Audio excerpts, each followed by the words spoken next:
Hey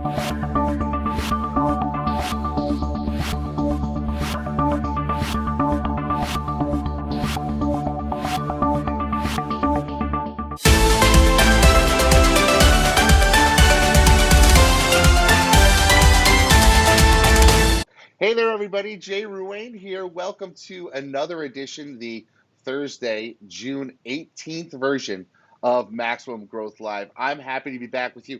Got myself a little Corona cut. My wife broke out the clippers. I don't know what side looks better. I think this side looks better.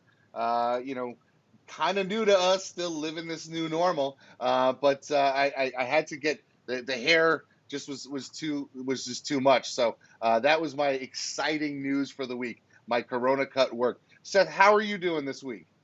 We're doing well. We've had the Clippers presented by the wife already, and excited for a great show. And headed off to the beach for a couple of weeks, working remotely, just getting a change of scenery. Oh, nice. Where are you guys going to be heading to? Outer Banks, Duck. Nice, nice. I've always loved the times that I've been down in the Outer Banks, so that'll be really great. So we've had a lot of stuff going on. You know, we just talked this a couple days ago on the Lawyer Mastermind webinar that we do every week, and there were some really good questions that came up about directories. And I know we had talked last week about making this a directory specific show.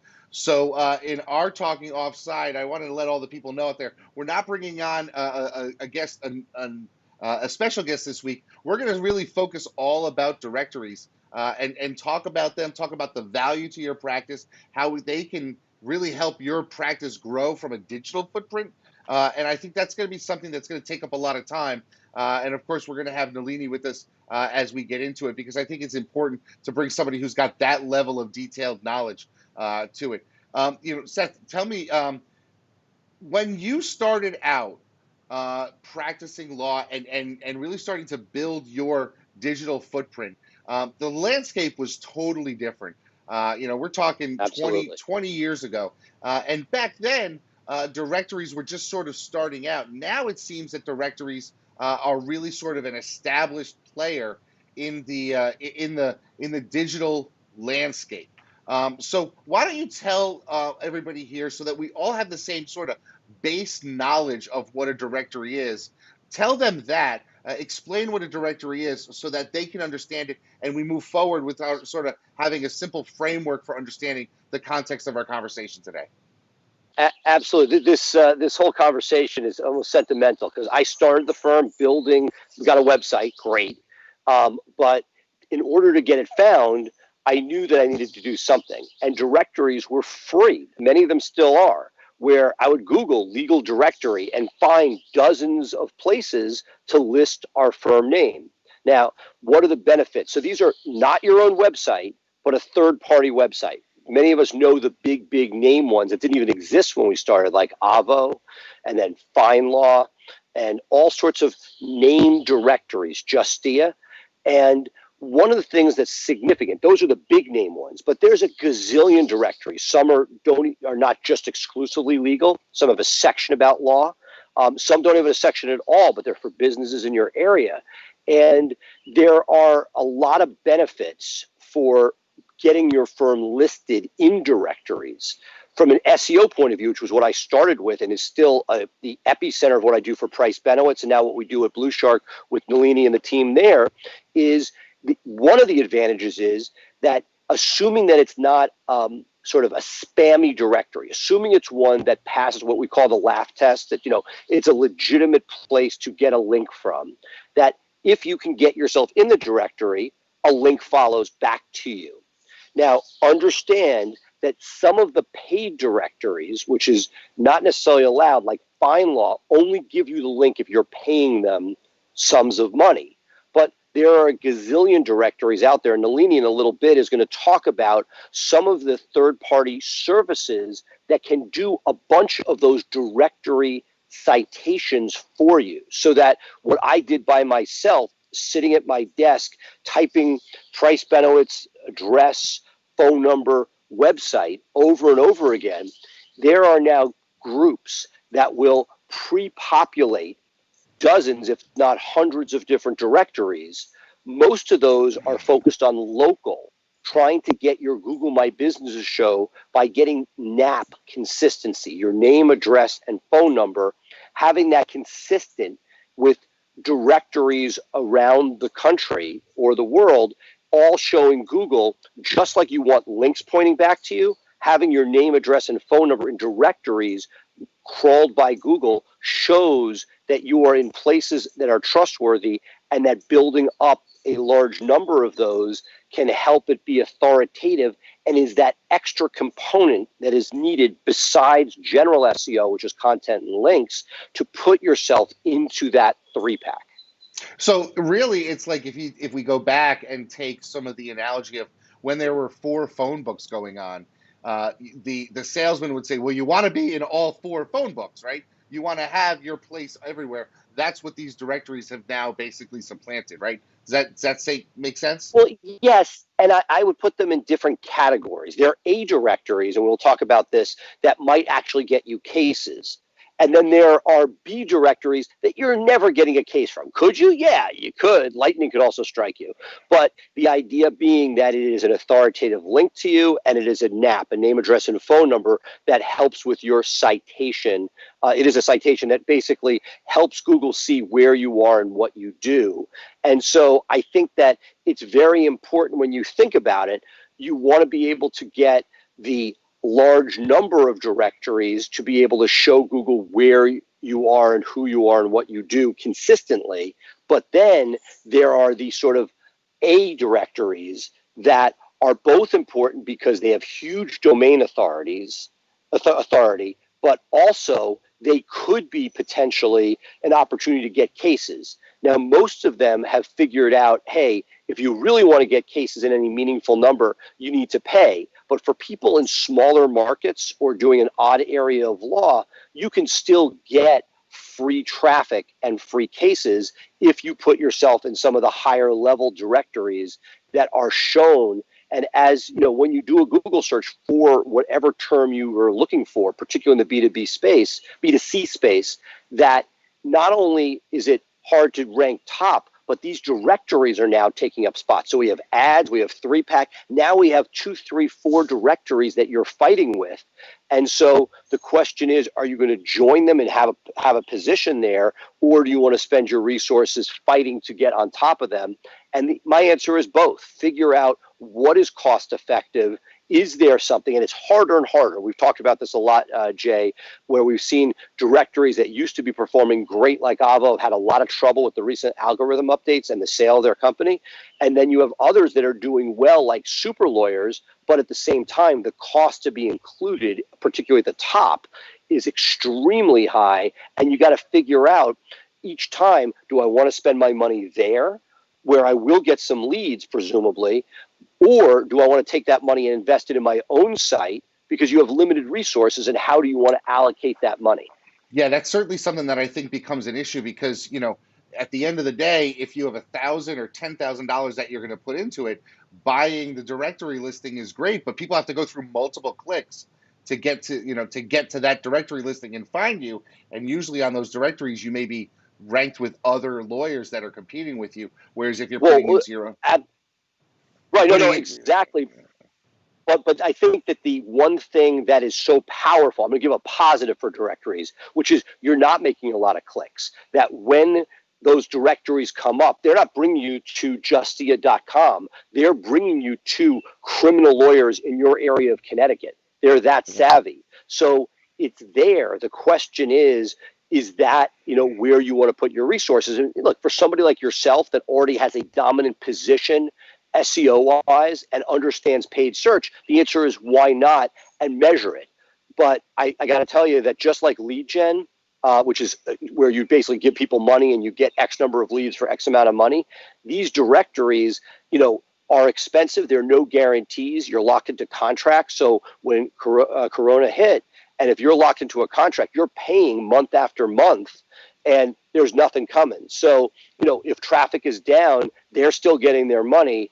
And you need to not just look at the home run month, but what is that money converting to over time, so that if you have a spot and find law, and there are people I know who have sworn by that they've gotten value from it, I think less and less, that when you buy that spot, making sure that you're tracking as best you can. It's not perfect, but are you getting any meaningful traffic / revenue from that? Because if not, then you have to figure out, is that the best place to spend my money? At the same time, this is the piece where your head starts to explode. You bring Nalini in to sort of help us walk through this. Is there are times where the link from the super lawyers and or fine law can be powerful enough.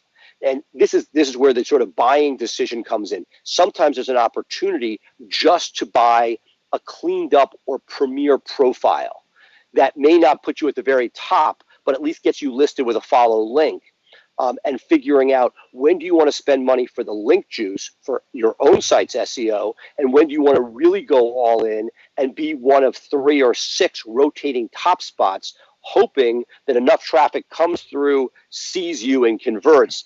It's not, I don't have a lot of perfect answers. A lot of it depends, but I think the more people are educated as to what they're getting, that's really important. And I'll conclude with, there are sometimes opportunities where you don't, let's say it's the statewide Connecticut DUI listing is available. And you're like, you know what? I don't need that. I'm getting enough business from my pay-per-click, from my organic, from my 3-pack, all of that, where you might find that if you're able to get just a tiny little town and get the office listed there, where it's really inexpensive, $50 or $75 a month, if those things even still exist, you may get the follow link from a fine law.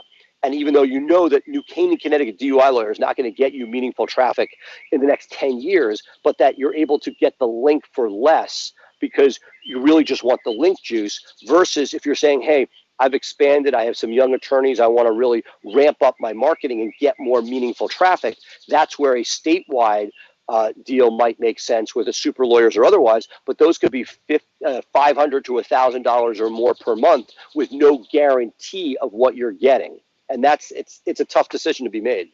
Yeah, that's you just gave us a ton of information there, and trying unpack it is going to be a bit of a challenge.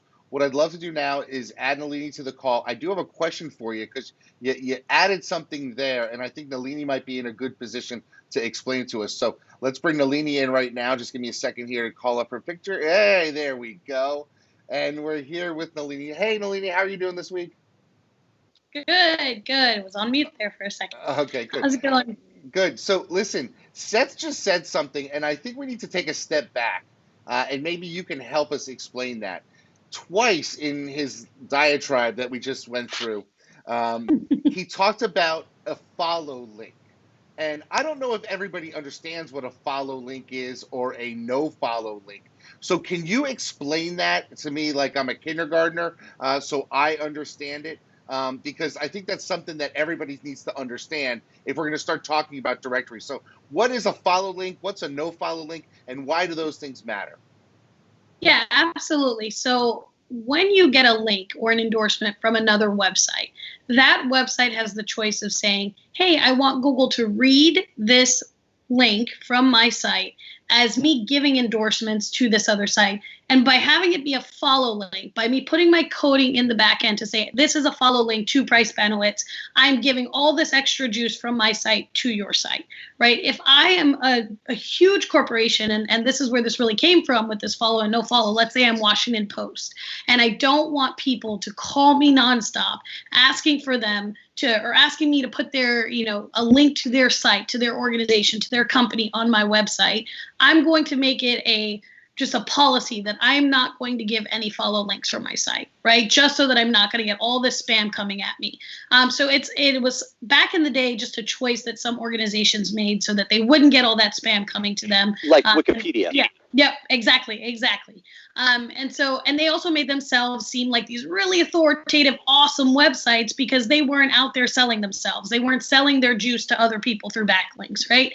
So that's where it started, where the developer of the website that is linking to you can, in the coding, literally write follow or no follow, so that when the bot reads that link, it understands what it is. So follow, you get juice. No follow was very questionable in that you didn't get juice. So okay, why even try for no follow links, right? So that's not something that the consumer sees, right? That's just something that the Google bot or whatever the computer algorithm is that's reading the site can sees. You can see it, and that's how we, as SEO folks, can actually tell. If we look at the source code, and that gets into all this like technical stuff, but if we look at the coding behind a page, we're able to see if it says follow or no follow. That's how we know, should we build this link because we want juice, or is this a link that is still valuable on something like Wikipedia or Washington Post, so that maybe in the future, just having your name out there as a link list mention, it could matter, right? But the real question, and the thing that I always debate with people on, is, well, why even try for no follow links then if you get no juice, right? What's the point?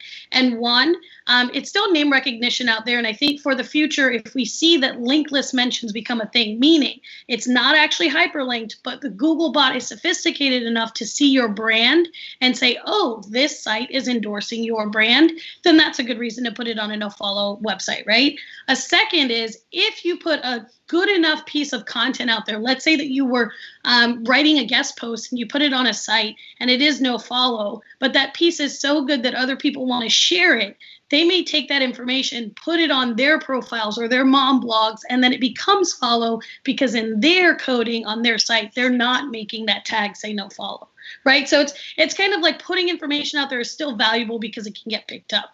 And then as recent as just the end of last year, Google said, okay, well, this follow, no follow is having people do certain things when they're trying to build links, right? And so what we want to do is we want to take away this idea of no follow, and they changed their no follow idea into a couple of different new things. So there's new ways to tag some of these backlinks, such as, this is a guest post. I am letting you know that someone has written content for my website. It's a guest post. It's no longer saying no follow, but we still don't know if it's giving so much juice either. But there's a couple of different tags like that, so that it's all sorts of different things. But at the end of the day, it's up to the discretion of website owner as to whether they're going to pass that juice or not. But you never want to stop getting your name out there, because that is always going to be helpful in the future. And I'll go a step further. Nalini was just talking about some of the new tags that are available, but let's focus on the follow and no follow. Google has always been very cagey about what they're actually doing with a no follow, and that it's not that the Google knows where that is going and how it fits in. So things like Wikipedia links, while still no follow, and Huffington Post primarily went no follow, these are powerful places, and we anecdotally have seen that these are things that you want to have, and there's almost like you would see like a Talmudic scholar talking about it. There is lots of sort of tea leaf reading within Google. Nobody knows exactly how the algorithm works, but to ignore, to sort of poo-poo a no-follow link from these hyper powerful places does not seem like a good idea. We still want those and put effort into getting them. Gotcha. Absolutely. Okay. All right. So good. So I wanted to. That explains sort of the follow, no follow thing. Seth, why don't you had something you wanted to talk about? Yeah, so basically I wanted Nalini to talk a little bit about, so when I started this gig, dozen plus years ago, I would sit there and have to sit at my computer to find dozens of directories that I wanted to submit to. And I'd find it, I'd literally every couple weeks I'd go through and do legal directories, find whatever had popped up, ones I had never seen before. But it's not that difficult anymore. There are ways for people to get a corpus of directories quickly and relatively inexpensively. Can you talk a little bit about what are the best practices for those? Yeah, absolutely. So whenever someone sees an issue, there's an opportunity for business, right? So many of you have heard of Moz, many of you have heard of Yext, Bright Local. These are companies that are literally doing exactly what Seth said. They have taken the top 50, top 100, 150 citation sites, directory sites, and Google has said, yeah, we think those are important. And they have created an algorithm. They've created a machine, a program where you can literally type in your name, your address, your phone number one time, and it will kick out to all of those directories. So overnight, within 24 hours, you'll have a listing on these sites. And then over the course of a week or two, they start to get verified, because it does take a little bit of time sometimes for these individual websites to do that. A lot of time, Bright Local and Yext will also do the support part of this as well. So if you have, you've changed your brand or you've changed your address and you need to update, you can go in and again, just simply put in your new address in that one field, and it will kick overnight to all of these directories for you, as opposed to, how Seth said, he had to sit there and he had to go in and log into every single website and then deal with the people who are saying, oh no, we can't actually change the addresses. Our citation site's only a year old. We don't have all those capabilities. It was just a crazy show at the time. But yeah, these programs are good. They're all in different levels too. So we have often said, if you are a solo firm and you want to do this in-house and do something easy, Yext was the front runner for a long time. Moz, I personally... Well, and the thing about Yext, which was always dangerous, was it was suppression, which meant that if you stopped paying them, the information that they were pushing out would disappear, which is not ideal. Right, absolutely, right? Because then you would have to go back in and do the manual work that Seth was talking about to pick up where you left off. But as we've seen these companies grow, just my personal opinion, Yext is a little bit more expensive. It has the same features, in my opinion, that Moz has. Moz is even a little bit more user-friendly. So if you are going to do this yourself, or you have an intern, a 15-year-old, 16-year-old that's helping you with this, Moz is very user-friendly. It's $100 a year compared to, I think, Yext is still, over $100 a month, essentially, or close to that per location. And they're adding review platforms, and they're adding a lot of things to become more robust. And so the price is going to continue to go up. And then you have this Bright Local, which has come out of the woodworks recently, probably in the last year, and they have become an awesome platform that I would say agencies are using. It does have a lot of robust programs and things that you don't need as an individual lawyer who's just trying to get their citations, right?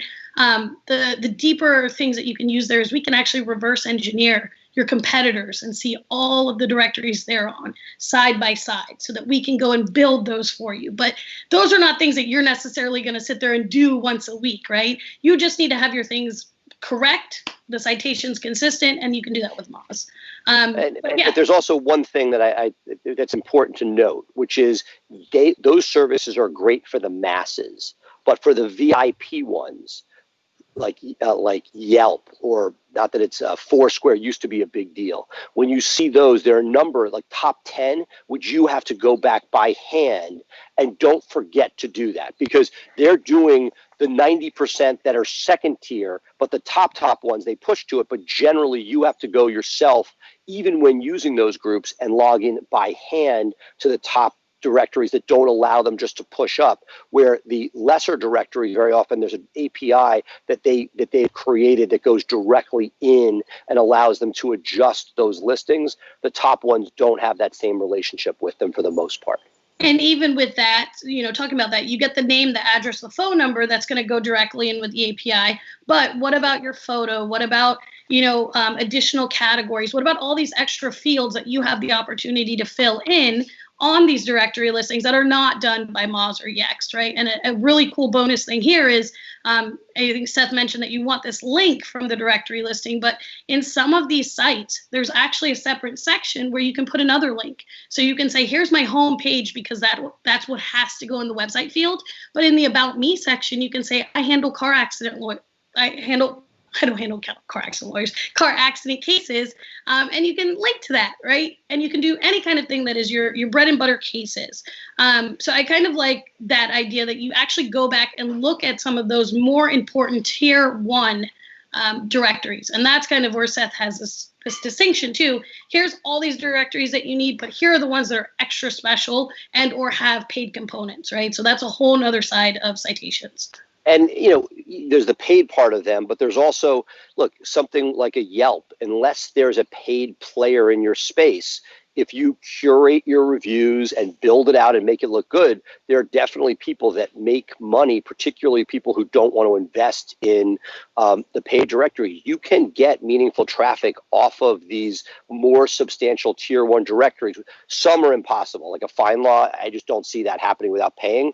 But a number of them, if you take advantage of the bells and whistles, you may be the first, on a rotating basis, the first person below the paid results. And if there are no paid results, you have the opportunity for a lot of eyeballs. You might as well have some sweat equity in and try to build up those platforms as best you can. And the one thing I think, talking about the history of citations and why they even mattered was back when Google had the 3-pack, but didn't have as many fields on your Google My Business, right? Not as many data points to collect information on how consumers are engaging with your Google My Business through posts and through the services you offer and all these different buttons and gadgets I can click on, uploading photos, right? One of the main factors in figuring out who was going to be in that 3-pack was determined by who had the most consistent directory listings, because it was one of their only things they had. And so people understood the importance of it back then. The folks who have been doing SEO for as long as Seth has, he understands the importance of these because he saw it in a different light in the past. Those are still very important in that even if it's not the only factor, and it's a smaller factor now, right? Because Google has all these new fields on the Google My Business itself, it is foundational. It's almost as important as you're saying technical is important to your website, because you can put great content on your site, but if the Googlebot doesn't understand what that content says, what's the point? So you can put all this great energy and reviews and all this stuff into your Google My Business, but if you don't have your foundation of your citations together, what are you even doing? So it's kind of still important in that light if you think about it that way. Lots of stuff going on here. So one of the things that we did last week is we asked for questions about directories from our audience, and we got a couple of questions, and I don't want to not answer them. So right now what I'm going to do is I'm going to bring up the question that we got from one of our viewers, Justin, and Justin's question is this. Hi, Seth. Hi, Jay. Love the show. My question's a pretty simple one. Associates come, associates go. Does it make sense to maximize their AVO with your sweat if they're going to roll out potentially and become a competitor later on? Okay, so that's a great question from Justin. Seth, why don't I throw to you? Because you've had associates come and go over the time. What is your position on building out profiles for associates? You know, it's a great question. I think the answer, like many things, depends. But what I'll say is, in one sense, I always think of CLEs. Why should you send your associates to CLE? They might leave, but what's worse is you don't send them and they might stay. And so I look at it that way. At the moment, Google My Business is really the only directory that I'm worried about somebody competing against me with. And so that the AVO itself, which has taken a hit of late, to me, I want the attorneys representing us, and anybody who's Googling and doing some digging deep, I want my people at a 10. And that's something that we've prided ourselves on, is making sure that we, even if it's a junior associate, that we go and dig enough into their bios and get enough positive points through the AVO algorithm to make sure that the attorneys present well publicly. So to me, I think on balance, you build them up. If somebody's walking out the door, obviously different, but on somebody's first week at the firm, I want them to be as close to a 10 on AVO as possible. And Nalini's actually put some great collateral material together to help people figure out how to do that more easily. Great. Happy to share that. The other thing, so why don't we put that down in the comment section? I'll link to, for that, Nalini, so people can get that guide to building out your AVO profile. I'll definitely do that. The other thing I want to add to what Seth had said, there's a little quick tip. So if you have multiple locations, right? So you're optimizing for 3 different cities. One of the ways to use your associates to your benefit with the SEO and help them as well is to build out more directories using different NAPs, different name, address, phone number. So you, as your, the managing partner, main location, that's what's going to be built out on your directories. When you build out associate number 2 or partner number 2, make sure to get different information on there. So put your secondary location as the name, address, phone number on that build out. Don't keep building out with the same location. That way you're building juice to all of your Google My Businesses. And obviously prioritizing them from, if you're very concerned that people are going to leave you, then take your A game players, right? The people who've been around for a while, and build them out first. Because that would answer Justin's question, which is, with Google, I think the bar is it's a more serious move, and that you want to not think somebody who you're not sure about. As Nalini just said, that Google you should save for people that are most likely to be with you for the foreseeable future, whereas an AVO, to me, you want that as a trust factor while they're with you. And that, I've seen it, and Justin, I felt the pain when I've done something and built people a beautiful social platform and they leave. That's part of the game and almost a parting gift when somebody leaves the firm. And part of it too, right, Seth, is that if you build out all of these lawyer profiles for somebody, it's associated with the firm and it's associated with your logins. At the end of the day, you can update that to your newest associate. That's not something that necessarily goes with them like a Google My Business And I'll leave right? just the Justin question with a funny sort of tidbit. Agreed. But if somebody's leaving to compete with you, they're going to take all the profiles and move them and deal with them. What I have found is if you look historically, we've had a lot of people leave us to go to the government, to go do something else in life. And many of those profiles and links are still linking back to our website. So I think on balance, we've probably done better. I'm always amazed how many people don't update their LinkedIn. And the number of people whose profiles are out there. So I think that while, yes, if somebody's going to become maniacal and go after you, you're giving them a push in the right direction. I think on balance, my attitude is make sure it's a great team, because if you get if you're as successful as you can and can pay somebody as much as possible, you have the best chance of retaining them for as long as possible. And that to me is a better move. It's interesting that you guys talk about this. I've had some associates leave, and they've set up to compete with me, and it has had the situation where somebody has come in and said, "Well, I talked to your former associate who has an AVO rating of 10, and you have an AVO rating of 10. Why should I hire you? You're 3 times the cost." And I tell them very simply, they're absolutely right. I taught them everything that they know. I didn't teach them everything that I know. And so that's where we can separate my firm and my practice from the other people who've left. So then it just comes down to salesmanship. We have another question here, so I'm going to bring in the next question, and it's going to be from John Drapp. Hey, Jay and Seth. My question is from the perspective of links. Is there any benefit to going with a paid directory listing instead of sticking with a free one? Thanks, guys. Wow, that's a really interesting question from John. Seth, do you have any input on that question? Well, I guess paying the directory, first, the question is there possibility of meaningful traffic, of lead generation from it? That's the first thing. The second question is it possible to get the link without paying? Because if not, then you're actually getting that follow link. Again, it may violate Google's terms of service, but a lot of directories don't care.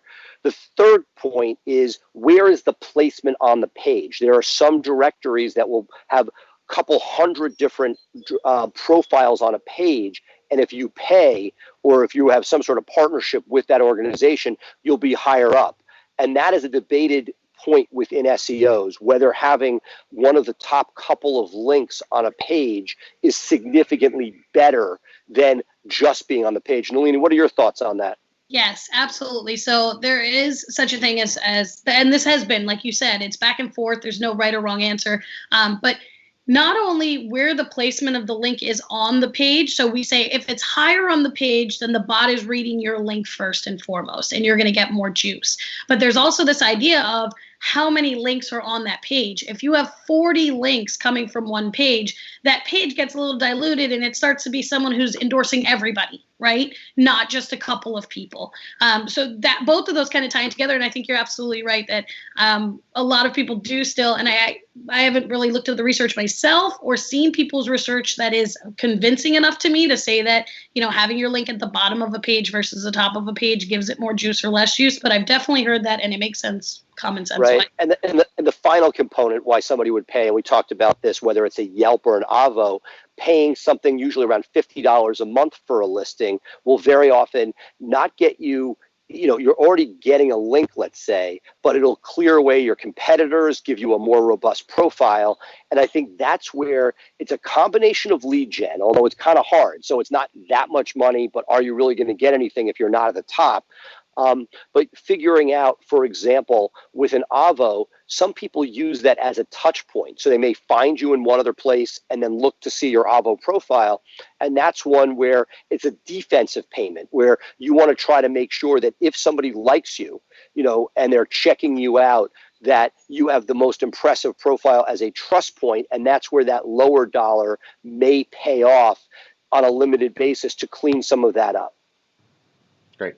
Okay, so I got a question for the two of you before we wrap up, because we're nearing the end of our time here. So I'm a solo. I'm like Chris from last week, right?